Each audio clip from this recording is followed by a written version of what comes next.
خط الهجوم قد لا يمثل إشكالا، فليفربول يملك محمد صلاح منقذ يورجن كلوب والريتس في مباراة ليستر سيتي.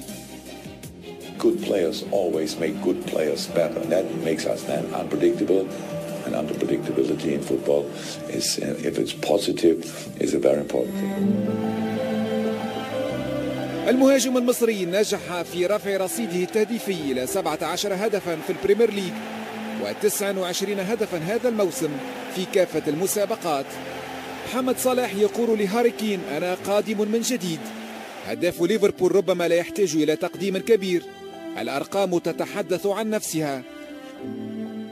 2017 سنة التميز، 49 مباراة سدد فيها صلاح 167 مرة، نصفها تقريبا على المرمى، منها 33 في الشباك.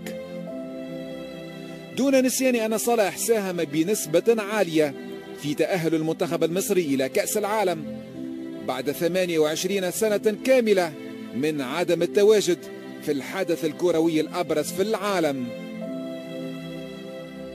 أحد أهم ركائز ليفربول لن ينسى حتما أفضل أعوام مسيرته الرياضية، ولكن بداية هذا العام قد لا تكون جيدة لمحمد صلاح بعد إصابته في مواجهة ليستر وغيابه لأسبوعين عن تشكيلة فريقه.